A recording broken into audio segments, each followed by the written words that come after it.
एक महत्वाची बातमी, महाराष्ट्र सरकार नपुंसक आहे असं सुप्रीम कोर्टाचं म्हणणं आहे। धार्मिक वक्तव्यावरून सुप्रीम कोर्ट चांगलंच संतापलंय। हिंदू जनआक्रोश रॅली प्रकरणी सुप्रीम कोर्टात सुनावणी सुरू आहे। राजकारण्यांनी धर्म आणि राजकारण वेगळं करावं असंही सुप्रीम कोर्टाने टिप्पणी केलेली आहे।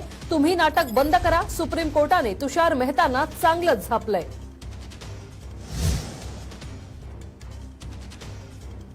तर काय म्हटलंय नेमकं सुप्रीम कोर्टाने ते पाहूया। महाराष्ट्र सरकार नपुंसक आहे अशी टिप्पणी सुप्रीम कोर्टाने केलेली आहे। धार्मिक तेढ निर्माण करणाऱ्या संघटनांना सरकार जबाबदार आहे असं देखील सुप्रीम कोर्टाने म्हटलंय। महाराष्ट्र सरकार शांत आहे म्हणूनच सर्व गोष्टी घडत आहेत।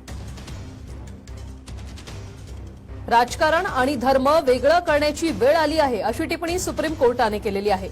राजकारण्यांनी धर्म वापरणं बंद केलं तर हे सर्व थांबेल असंही सुप्रीम कोर्टाकडून म्हटलं